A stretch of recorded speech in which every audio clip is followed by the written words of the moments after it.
Hello, and welcome to Why Am I Like This? The podcast for those who didn't get enough hugs as a child. I'm Laura Wood, and I'm a trauma therapist. And I'm Michaela Beaver. I'm a psychiatric nurse practitioner. Miss Shayla, why are we doing this podcast? I am so glad you asked.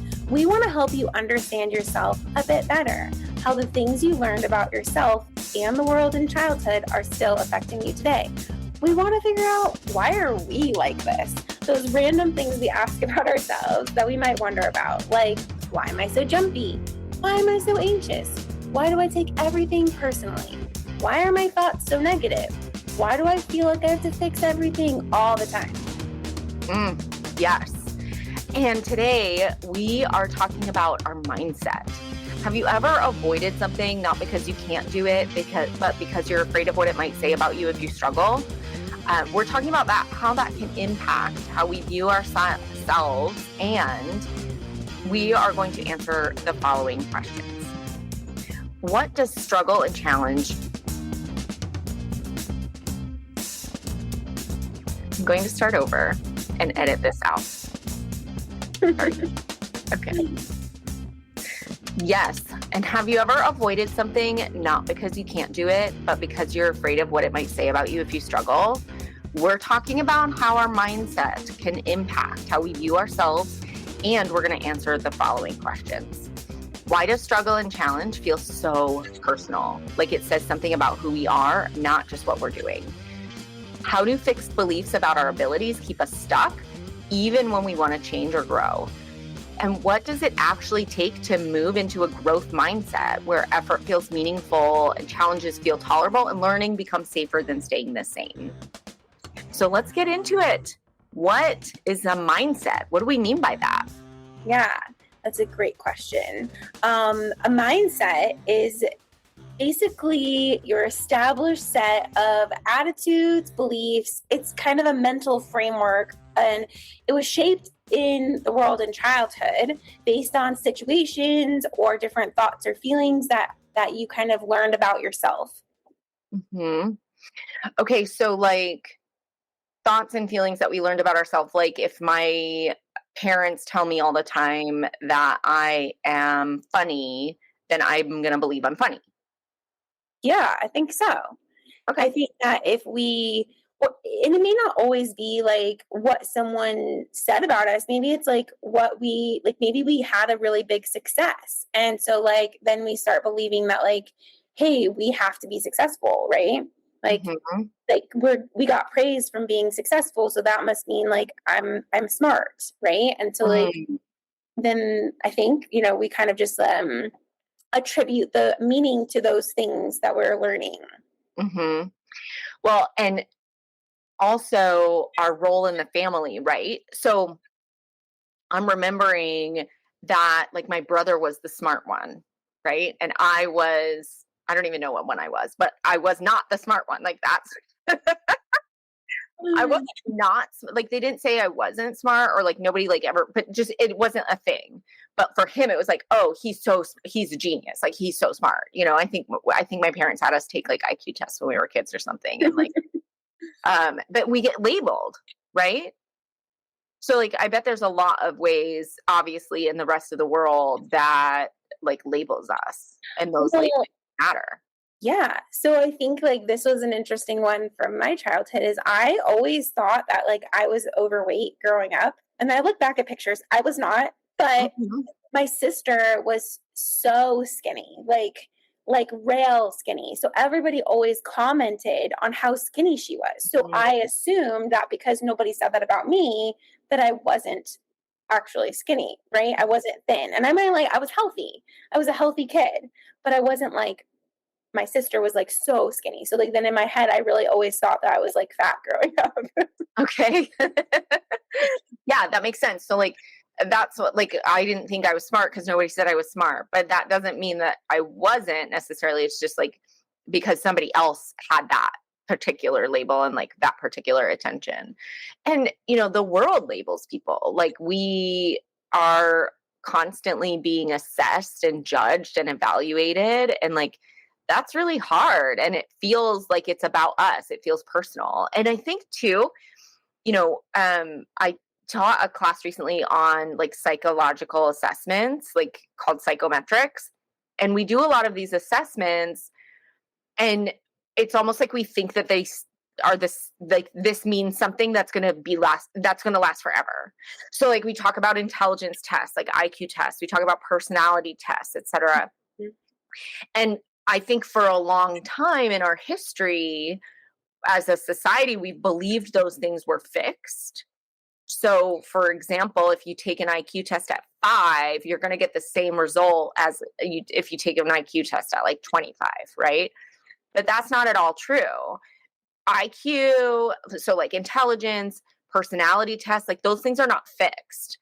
Right. I remember working at corporations where they did those personality assessments, and I would get so mad because people would use those as like rules, like hard rules about a person. Like, oh, well, Mhm. they demonstrated this on their test. So, like, they're not qualified for this particular position, or like they wouldn't be a good fit for this team because they are more like this and not like this. And I would get so angry because I'm like, one, nobody here is qualified to make that assessment.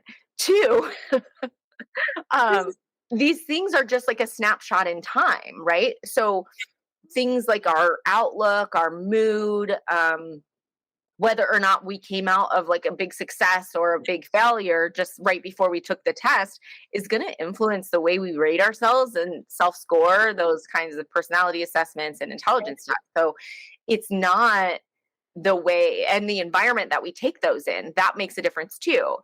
So it's not actually a fixed thing that we are a certain way forever. Yeah. That reminds me of like the Enneagram test. Like I swear that I took the Enneagram like and every time it says I'm a 3 and I'm like I don't think I'm a 3. When I read the book and like looked through all the things I'm like oh no, I'm a 9 and then like the people that are 9s can look like other numbers especially if they hang out with people that are that number a lot. So like a lot of my friends are like a 3 which is basically like the, go-getter achiever people. And I'm like, no, I'm pretty sure that I'm like the peacemaker person, but I just like can act like this other thing. And people are dynamic, right? More things can be true at once. Like we have tendencies. I think about states and traits, right? So a state is something that is temporary. It's something that kind of comes and goes depending on our mindset at the time, our mood at the time. Like a state of, like I'm in a state of anxiety versus I am an anxious person. Like a Mhm. trait is like a trait that's kind of consistent and fixed over time. Like things that we demonstrate most of the time. But a state is something that just kind of comes and goes. An emotional state versus like a fixed trait. And even traits can be changed, right? But I think it's more we are sort of we have this map of of traits that we sort of start with, right? Like maybe we're curious, maybe we're open, maybe we're optimistic, maybe we're pessimistic. Like we have these kind of natural tendencies of traits, but those things can change with work. We have to, if like there's a lot of effort that we change those. And then states kind of come and go based on like impact from the environment and like outside stimulus, and internal responses to external events. Like those states kind of like get triggered, I guess, versus like a trait is like something that we kind of start with, and we have to like make intention to change it over time, like if that makes sense. Yeah, totally. I mean, this time of year, like people are coming back into me and they're like feeling more stressed. And they're feeling more stressed because it was just finals and they're students and they're trying to get through their finals. And there was like really a lot. So they're like reporting an increase in anxiety, or it's the holidays and there's a lot of things and we are just talking about beforehand, like all of the things that we have to get done in order to be ready for this like event of Christmas, Mhm. you Right, know? it's a big day, you gotta do a lot, there's a lot of stress, and then when family comes in town, we tend to revert back to a lot of the states and traits that we experienced in childhood. And so we often are triggered by our family of origin. And so we kind of lose a lot of what we worked for in adulthood, and we revert back to some of those default mechanisms that kind of show up. But the point, I think, is that all of this is changeable. Yeah. None of this is fixed. And so we think about mindset that way too. Not everybody, a lot of people have heard of a fixed mindset versus a growth mindset, right? A lot of people have heard that terminology. And when we think about a fixed mindset, we think about somebody who maybe is rigid in their beliefs, somebody who doesn't want to make change, but that's not what we mean. I think what we really mean by a fixed mindset is the belief that I am who I am, and that won't change, right? So it's not necessarily those characteristics. It's just like the belief about oneself and the capacity to change. So Yeah. Somebody who believes that intelligence stays the same, like, oh, I'm smart or I'm dumb, right? Right. Kind of a fixed mindset.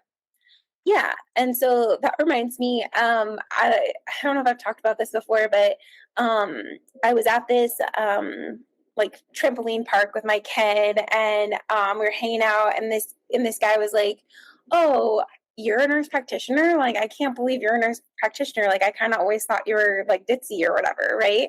And so it's like in his mind, just because I was perceived a certain way or whatever, that means that like, oh, like I was actually successful. Like that's surprising, right? So it's kind of like that fixed mindset of being like, you will always be who you were. If you were not very smart before, how are you smart now, right? Mhm. Or like you're fun and jumping on the trampoline with your kids and like joking around and like having a good time. So you must not be also smart and dedicated and successful and like a Yeah. serious person, right? You can't be both. But that's not true.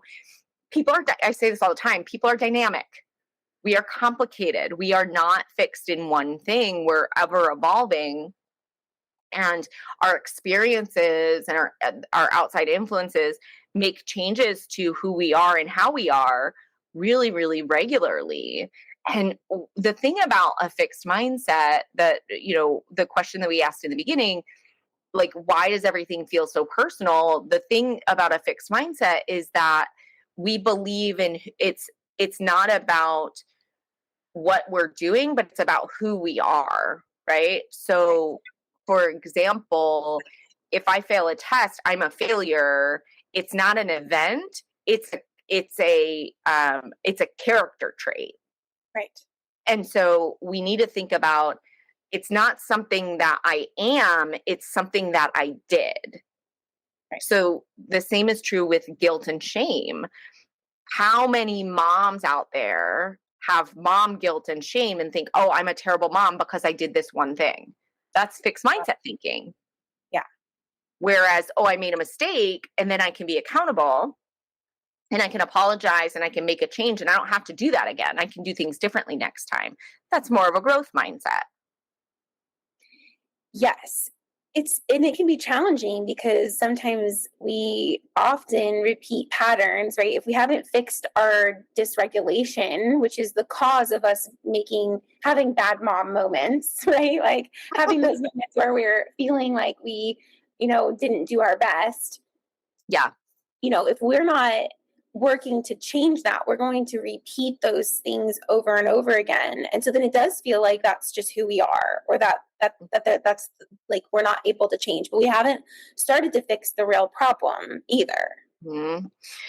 And I think that's so important. Our mindset can change and we can change it. So our mindset can change like automatically based on an event. So, for example, I think the other day I did something that wasn't necessarily well thought out. And I said to myself, I'm so stupid. That was my initial reaction. Mm-hmm. So that's a fixed mindset. Now, I don't want to have a fixed mindset all the time, but that was maybe my first reaction. So I can have both a fixed mindset and a growth mindset at the same time. It's just going to depend on the environment and the situation and the event that happens and what I choose to do about it. So I heard myself say, oh, that's so stupid, or I'm so stupid. And then I have to rephrase that to something like I said when I introduced the idea, which was, that wasn't really well thought through. I love that. That's so good. But that's a thing I did, not a thing I am. Well, and I think you're so right that like now that's exactly what I was thinking about this. I'm like, there are some things that I definitely feel like maybe have a tendency to be more fixed mindset on, and other things that I feel like have a growth mindset on, right? Like, we are definitely putting ourselves out there by doing this podcast and trying to grow and learn and read different books, and like the mindset book that we're talking about kind of today, and so we're trying to grow in that and learn alongside all of you guys. And so, but like there are other things that like I'm so stupid that comes up that you're like, oh, okay, that wasn't the most growth mindset thought. Yeah, that's exactly right. I can have a growth mindset in work and then a fixed mindset at home. Mm-hmm. Right? So even my environment matters, where I am, who I'm interacting with. I can have a fixed mindset in my relationship with my boyfriend, but a growth mindset in a relationship with my business partner, right? So Right. those are different contexts. We might have different automatic thoughts, and we have to recognize and give ourselves space for those automatic thoughts to just exist and not shame or blame ourselves for that first thought that we had. Yeah. You know, sometimes when we have an automatic thought, we say, oh, I'm just negative. And that's not true. You're Right. not negative. You had a negative thought, and that negative thought doesn't have to be acted on. You can challenge that thought by, offering different information, reframe it. You can recognize that I made that mistake because I didn't feel safe. I felt dysregulated and I need to find more safety. I sometimes say to my clients that an internal sense of safety is the antidote to most distress. Yeah. I like So that. when I'm not operating at my best, it's most likely that I'm not experiencing an internal sense of safety. So maybe I can give myself a little more compassion than I am this, right? I hear it all the time. Well, I'm a person who, I can't do that because of this. I don't like situations like that. I avoid those things. So we kind of train ourselves that like those are just intolerable and I just don't interact in that way in the world.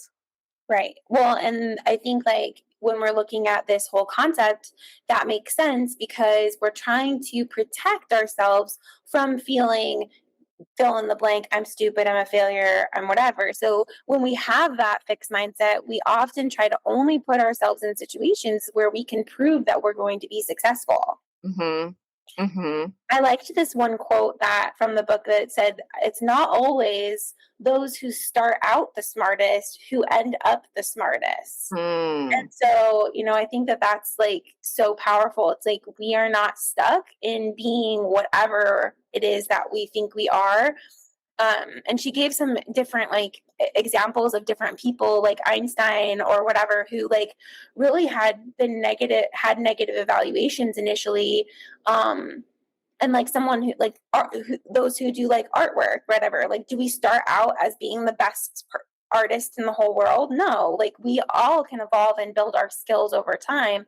We don't just have this, savant ability to play the piano initially, right? Like so we're all growing and learning. People don't just start out as always being the best. Mhm. And I think our culture and our society really um they encourage and or um sort of push us towards a fixed mindset, because I hear this all the time from clients too, that other people are different. Other people have it easy. Like it's easy for them. That means they're good at it. I'm not good at stuff because it's not easy for me. Yeah. I'm not good at that because if I was good at it, I would just be good at it. I wouldn't have to work that hard at it. But what I remember from our last or a couple of episodes ago when we were talking about Brene Brown's The Power of Vulnerability, you know, she quotes that wholehearted people work at it all the time, Mhm. right? So even to be regulated, so thinking about people who've experienced trauma and are dysregulated often, they might think, "Oh, I'm just that. This is just who I am now, right? I am my PTSD. I have this. I am this. This is how it is." But no, with work, you can find safety. It takes time though, because our nervous system isn't really ready for like a whole coin flip change, not all at once. We have to go at the pace that our nervous system can tolerate. And I think that can be frustrating. And our society requires quick success, Right. right? Our society and culture value value effortlessness. How many of us effortless beauty, effortless, success, effortless whatever. That no, that's not real. Super successful people work really hard at it And we fail a lot. so often. Oh my gosh. If I had a list, I could list off all the things that I've tried and not succeeded at. Like I've tried and failed at, all kinds of things, like TikTok, for example, and you know, just generally, and certain therapeutic modalities that I tried to study and was like, this isn't for me. Like, I can't get into this. Different business ventures, different avenues of growth for my business, different marketing strategies. Like, I tried something and it didn't work, and that's okay because Mhm. that gives me information. So failure as information versus failure as fact. Right. I like the idea of stretching ourselves, like she says, Mhm. but like just being able to put yourself into different situations. Like when we stretch, it's not always comfortable, right? We're pulling ourselves and it feels maybe not so great. But if we are thinking like in that moment, I remember, giving a presentation and standing in front of the class or whatever and feeling like judged or feeling like if I said anything, I was going to be a failure. People are going to laugh at me, or you're never going to come back from this if you don't do it perfectly, right? Mhm. None of that's true. None of that was true, right? Right. And you move through it and you move on and you become better at it. Mhm. Yeah, and when our ego's on the line, it feels dangerous, Hmm. right? When we're and our ego is essentially a collection of attitudes, beliefs, and thoughts that we have about ourselves. It like an ego is an amalgamation of all of those things within our perception of ourselves. So when our ego is on the line, if I believe that I'm smart and I believe that I'm successful, but then I try something new and it's not easy for me, I'm going to give up right away.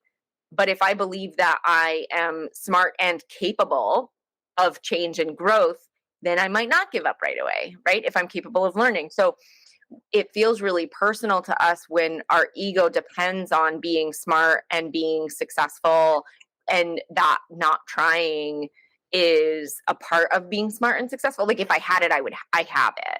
If I don't, if I have to work at it, that means that it's not true about me that I'm smart. If I have to work at it, it's not true about me that I'm successful. Like those are things that we take personally in ourselves, and when we have a failure experience, we really can beat ourselves up, and that fixed mindset thinking puts us in a position of vulnerability, and we want to avoid vulnerability. We don't want to have self our conceptualization of ourself put into question and challenged. Yeah. So I have a question. This is something I was thinking about and I want to get your take on it. So when when like we're really like young, I see this trait in my kiddo who he just really has a fixed mindset. Like if something doesn't work out right away, like if I can't get something to work out, then we want to shut down and we want to throw it and we want to give up. Like it's a whole thing. And he has been like this pretty much his whole life. I don't think that this is like, I definitely think that there's like environmental triggers that will create these things. But I also feel like this is something that like he was he has had. And we just recently did a QEEG on his brain, and he's got a really highly activated cingulate gyrus. Hmm. And I wonder, I know that like we often think about that with like OCD, high beta, things like that. But I also wonder if that's like something that kind of is really activated in people who feel very stuck and like shut down really quickly. Is that something that you've noticed?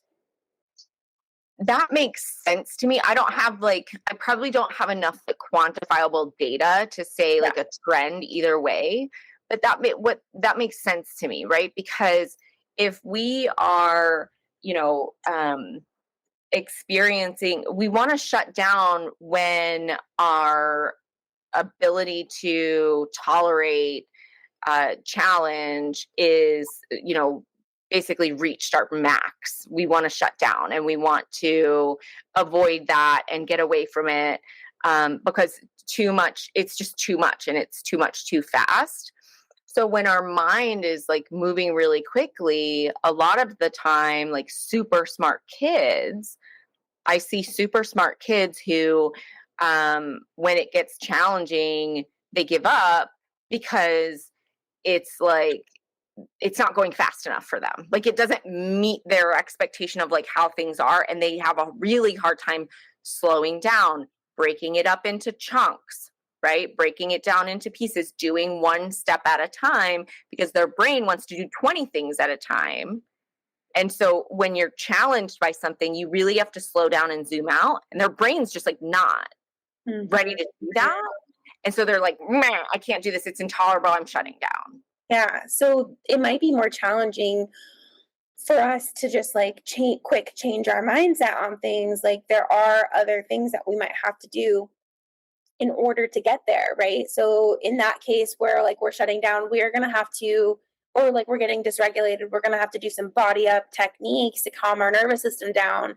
And then maybe we can do some learning. And this is just true for kids, it's also true for adults, where we have to take a moment, get regulated so that we can actually start implementing some of these strategies so that we can help kind of ease ourselves into challenging that fixed mindset so that we can create more of that growth mindset.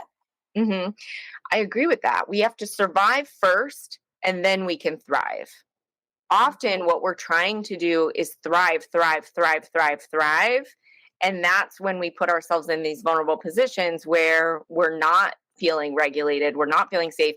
We make silly mistakes. We don't think things through. We don't operate at our best. We start to fail, and then we start to give up, and we put out less effort because we're like, it's going to be a failure no matter what. I'm not going to get it, like, and I can't handle the disappointment. So it's a cyclical, it kind of is a downward spiral. So when we survive first, meaning we find safety, we find survival skills, we find competency and capacity, then we can use all of that to start to thrive. But when we expect that success and thriving with no effort, we're disappointed. We're letting ourselves down. We're putting ourselves in a no-win situation. Right. That makes sense. Well, and I think that it's important to remember that the growth mindset doesn't just mean pushing harder, hustling, working longer hours, ignoring your limits. Like it definitely doesn't mean to be putting yourself into negative situations. It just means, allowing yourself to be uncomfortable and not being mean to yourself and attacking Mhm. yourself at the same time. It's like I can put myself into a challenging situation. I can put myself up for a promotion at work. I can try to go out for a new educational thing and be okay if it doesn't work out. Mhm. I can be okay if it doesn't work out. That's a belief that is part of a growth mindset. But how do fixed beliefs about our abilities kind of keep us stuck? I think one of the answers to that question is that it's really hard to change a core belief.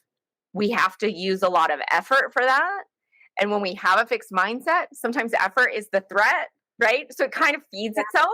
So Mm-hmm. changing our fixed mindset into a growth mindset takes time and effort and energy. It's not something that we do easily. And so when we have that fixed mindset, those fixed core beliefs, we have to kind of come at them from a lot of different angles. I like what you said before about the body up approach. I totally agree with that in terms of regulation. And then once we're regulated, we can start challenging our thoughts. Maybe we can start using a journal to track our fixed beliefs. Maybe we can start, just unpacking those a little bit, like inputting a um a, a point of friction between our belief and our behavior. Yeah. And I mean, I like sticky notes or like notes on your phone or different ways of like reminding yourself like how to change those thoughts, like a mantra. I changing like I can't do this to I can't do this yet. Mhm. Mhm. You know, Or I haven't done this before. right, I can't do this yet is like saying, like I haven't done this before. This is new to me. right. I failed. Like I'm a failure to like, hey, that strategy wasn't effective. Yes. And those things are hard to think of in the moment. So writing them down ahead of time gives us a good opportunity to use that list when we need it the most, because when we need it the most, we're not in the mindset to use it. Right. Absolutely. And I think that like some people judge themselves too because like I think I like how you were talking about the effort piece of things. We look around and it seems like everyone is like just comes so easy to them, Hmm. and we're discounting the fact that like we're not with them 24/7. We don't really know how hard they studied or how their parents pushed them, or like we don't know anything really about other people's experience. And Hmm. so we look at them and they're like, oh, they finished their test early, so they must be better than me. Hmm. And it's like effort isn't a sign of like deficiency. Like just because we have to work harder at something, in like I might work harder at math and like I I might have to work harder there, and like English comes really easily to me, like reading and language arts and things like that. Hmm. Yeah, we have sort of the predetermined aptitudes for certain things, like our interests, right? So when I'm interested in something and I'm passionate about it and I'm excited about it, or even just the way our brain works, right? So the way that my brain might be patterns and math, and it's not, by the way, but patterns and math and equations and solving puzzles, like that might just be like a part of how my brain works, because we're all diverse in the way that our brains process information. But that doesn't mean that I don't have to try at it when things that nothing can challenge me. Like Yeah. things can get harder and harder and harder. And I can either get excited about the challenge because the challenge is an opportunity for growth and learning, or I can get discouraged by the challenge and make it mean that I don't matter, or that I'm not good enough, or that I'm not special, I'm not smart, right? Like we kind of tell ourselves those stories. So recognizing that a fixed mindset is a story that we're telling ourselves that is based in a snapshot in time, but we're making it a forever problem. Yeah.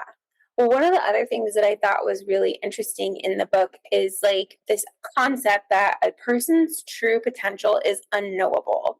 And Hmm. they looked at they asked these teachers like, "Hey, what do you think about this person? They got a 69% on their test." And a lot of the teachers' responses were based on like they kind of already thought that they knew what the student was like. Hmm. They're going to prejudge someone based on one exam score, right? And I think that there's a lot of people in the world that are going to do that. But we don't have to do that for ourselves, and we don't have to do that for our kids. And I think that this is one of the things that I catch in different areas of even my own home. But having these ideas and saying things to our kids that give them the idea that they are a certain way. And we really want to be careful how we talk to others, whether we're the boss talking to our employees, or an employee talking to a peer, or a parent talking to a child, or a child talking to another child. These things are happening from all different dynamics of relationships. And how we communicate to people really does impact how they see themselves.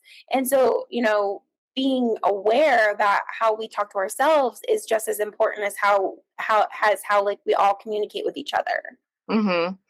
And how we talk to ourselves, we tend to believe, right? We believe the things we say to ourselves. And we also, it's true in some of the research that, Carol Dweck was talking about was the fact that women tend to believe outside sources of criticism more than men, which is just like an antidote. Like just an interesting piece that I thought was interesting.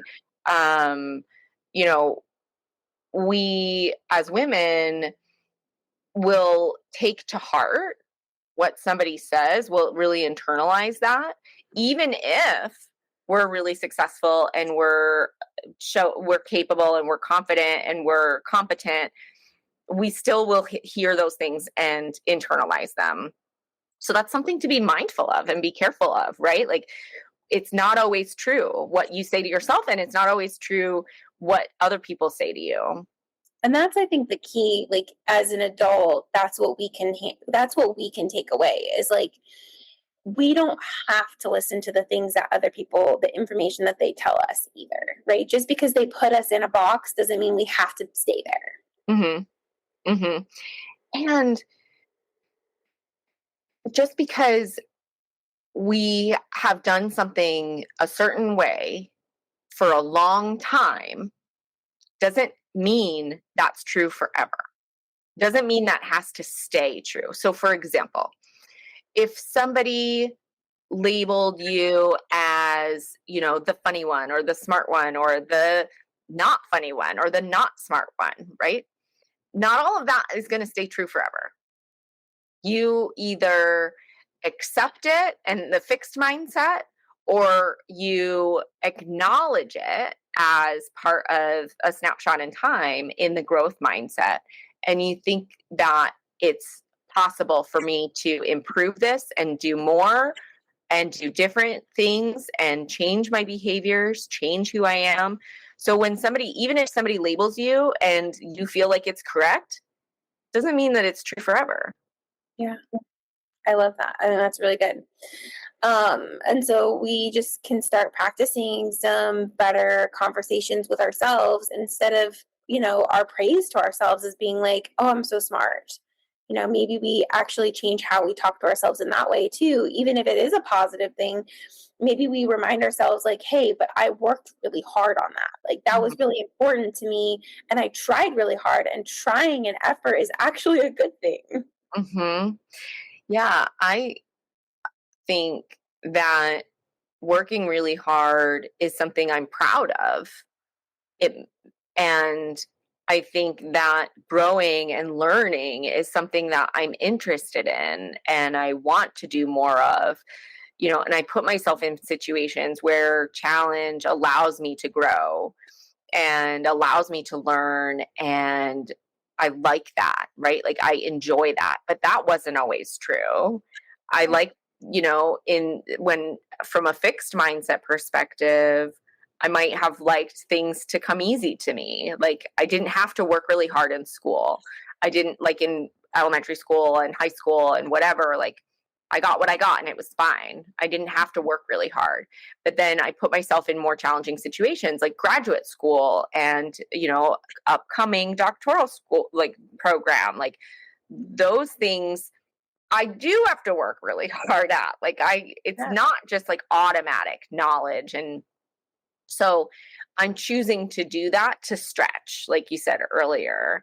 But I don't have to. I could stay the same and everything would be the same and I would just stay in my bubble. But that's not really working. I don't want to do that.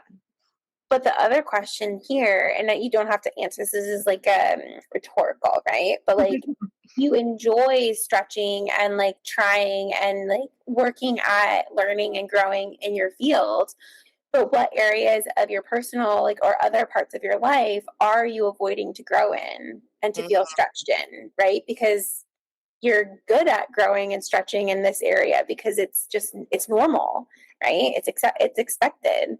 Mhm. But where are we not doing that as well? hmm I think that's a good point, kind of bringing it back to what we were talking about earlier, where like in different categories and contexts in our lives, we have different mindsets. So I might have a fixed mindset in my family of origin or something where I'm like, oh, this is the role that I play, and this is always going to be this way. Yeah. Um, It might even be more simple than that. Like, I'm not a tennis player. Okay, I used to play tennis, but like I'm not a tennis player. So like therefore that's not me. I can't do mhm, that, right? It could be something as simple as like I don't knit. Like I've never knit. I'm not creative. I don't do art, right? mhm, It might be other areas that aren't like so dramatically impacting our lives, but we're just putting ourselves into this like that's not me. I can't do that, right? Because we're afraid like it's normal to grow in like our career, but it's like what areas are we preventing ourselves? Like it's not me to put myself out socially, like that's scary, you know. mhm. Yeah, I say sometimes like I'm not sporty spice. Like I don't do sporty things. Like that's not a thing that I do. But that doesn't mean I can't. But maybe I am afraid of trying and failing. Right? That's something that I have to think about. Um, and part of me wants to go and exercise more and wants to go and be more athletic. But then another part of me is like, well, you can't do that because that's not you and that's not your right. So my fixed mindset voice is saying, don't do that. Like you can't do that. Yes. So yeah, that's interesting. It's important to watch out for that fixed mindset voice. Yeah, absolutely. So what does it actually take to move into a growth mindset where we can tolerate challenge and we are interested in learning, right? What does it take to do that? I think one of the things is, what we were just talking about, which is watch out for that fixed mindset voice, like sounding like if I fail, it means I'm not capable, or I'm just not good at this. Like that's not me. I'm not that um, person. I'm not a person who can do these things, or I'm not someone who's successful. I'm not someone who's this. We got to watch out for that voice. And when it comes, we want to acknowledge it and be like, that's fixed, like label it. That's a fixed mindset voice. Yeah, absolutely. Well, and I think that it doesn't mean that we have confidence, and it definitely doesn't mean that we're perfect, Right. but we're giving ourselves permission to say, I can learn and I can believe that I can change, or I believe that I can fail, and it doesn't mean anything bad about me. Mm-hmm. Mm-hmm. Yeah, it doesn't say anything bad about me. So redefining failure, right? And um learning from it. Like failure is just information. It's something that we learn from, and it gives us information that tells us what doesn't work, tells us what we don't like, tells us what we do like, tells us what did work. It's like data.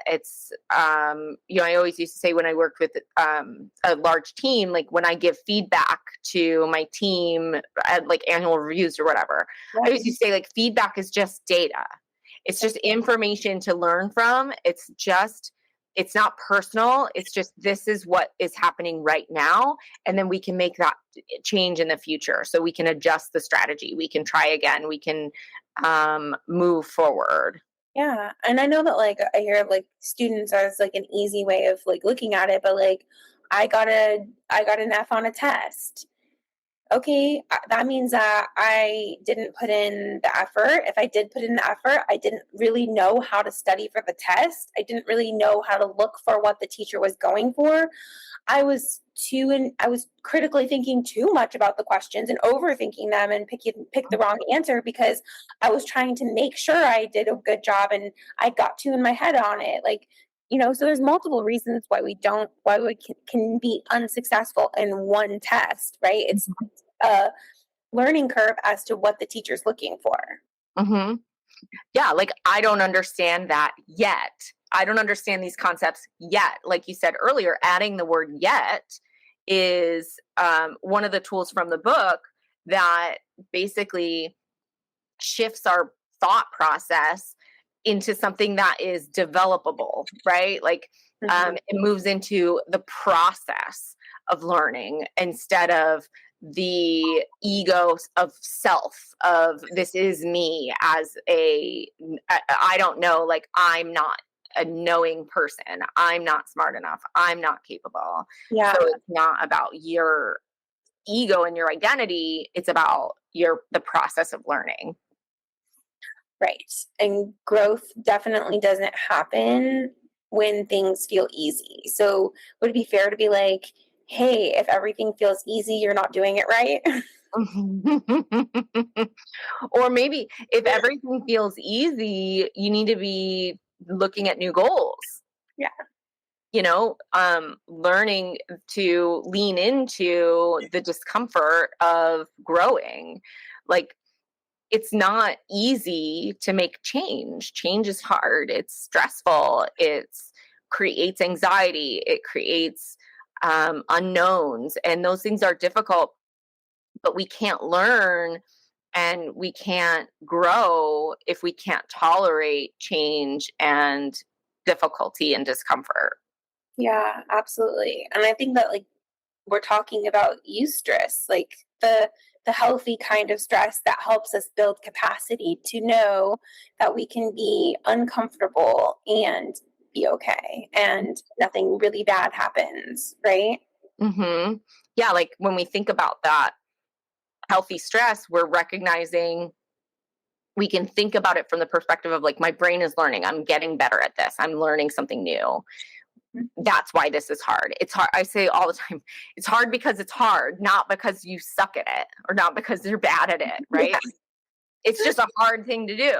Right. So we have to get used to that it's not easy, and that's okay. And then we have to tell ourselves different stories about what's going on. Like, you worked really hard. That was a good approach. You didn't give up.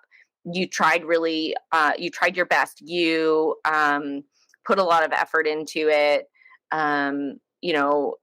Those are things that we want to celebrate in ourselves instead of just outcomes. So we often will praise outcomes and get excited and celebrate outcomes, but we don't celebrate the work that went into it.